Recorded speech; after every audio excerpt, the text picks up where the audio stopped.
There's that old familiar school bell, and every great school has a great fight song, and I choose to use the University of Idaho's fight song. Say it with me, say it loud, say it proud. I-D-A-H-O. Idaho, Idaho, go, go, go.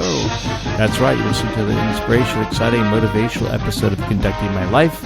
I'm your host, I'm Paul Everts. You can reach my email address, and I wish you would. It's BAND, the number 2, bandtogether at Comcast.net. Also go to our handsome website, which is conductingmylife.com. And you'll see that I'm a speaker, trainer, coach using John Maxwell material. I'm also a published author. I'd love to come out and help you get to be a better person, because better people make better leaders. I'm not looking to be perfect, because I'm not perfect. My students and scholars would tell you that, and certainly their parents would tell you that. So I'm recording this on the 27th of November, and I posted it on the 11th of December. We are going to my website, conductingmylife.com, for the content. And so I've posted this article on the description of today's episode. So if you want to read it or pass it along, please do, because there'll usually be links in an article that I do, and it helps. So before I go on, I just want to let you know that I'm a teacher. I've been teaching since 1989. We live in Roseville, California, which is just northeast of Sacramento, about 20 miles or so. I am currently retired officially, but I am teaching at a beautiful charter school, and I'm maybe a scholar or two are listening to this, or even their parents. So today's episode is going to be based on the article, Be Better Today Than Yesterday. And I wrote this article on the 10th of November, so this would be after the election.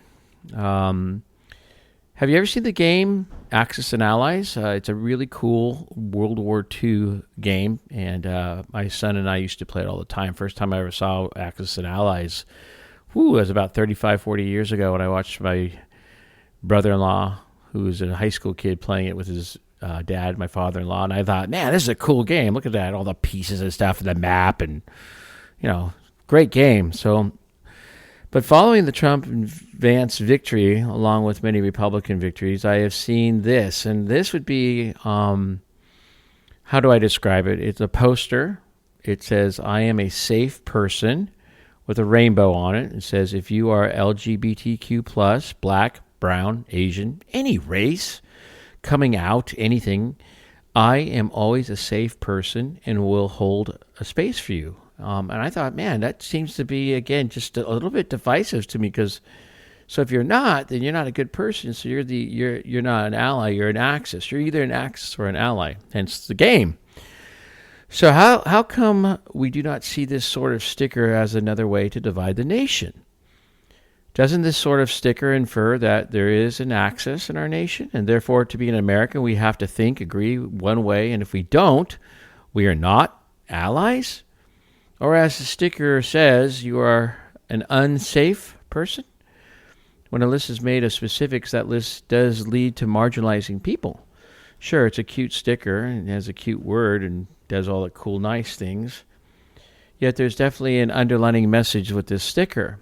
See, I see disagreement and being able to still work with one another as the ultimate example of the American spirit, meaning that I'm 58 years old, I'm a grandpa, I'm an old man, and when we were younger, we didn't identify but anything as Americans. We were Americans, but I think the hyphenated period, which came in the 60s, it was tried in the early 20th century, and I think it might have been FDR. Some president said they disdained it. It might have been Woodrow Wilson, actually.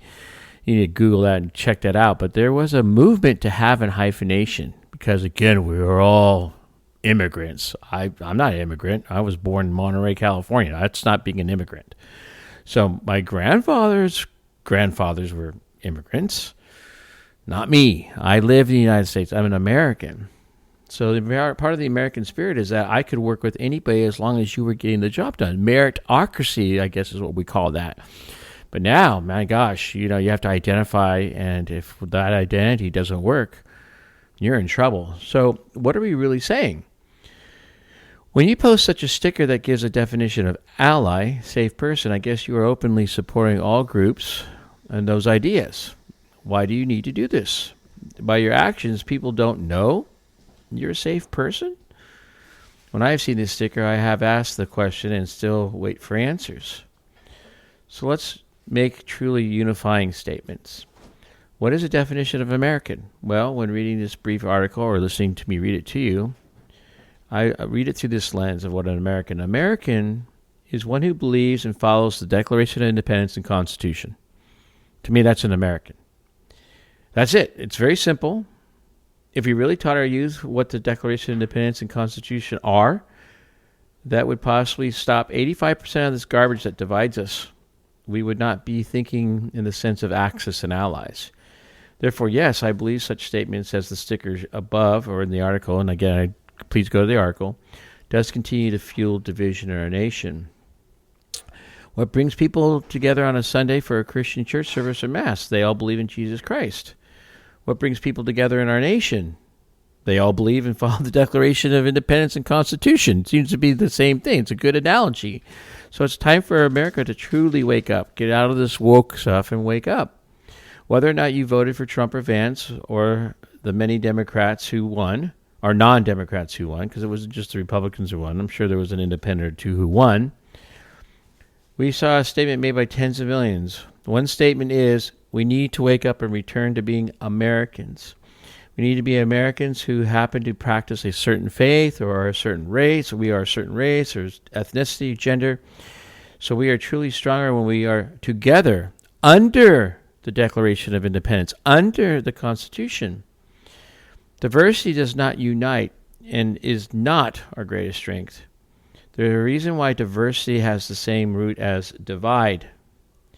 Yes, for me, Jesus Christ is who I am ultimately under.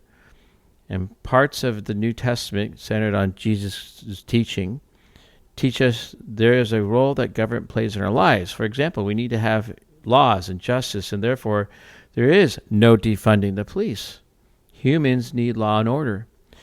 So please consider to post stickers that would promote being an American, promote the beauty, what our country does have when we come together under those two important documents. Why does that sticker above not have an American flag? It does have a rainbow flag. I hope we will wake up and say, I love you just the way you are. I love you even more when you are better today than you were yesterday and are happier for being better. America will be better today than yesterday. Be unburdened by what has been. Begin with the end in mind. Every choice you make is who you are, so choose wisely. Seek first to understand and be understood. And then finally, people don't care how much you know until they know how much you care. I care about you greatly, and I hope that this helps somebody. Please share this and subscribe, and we appreciate your support. God bless you. God bless America.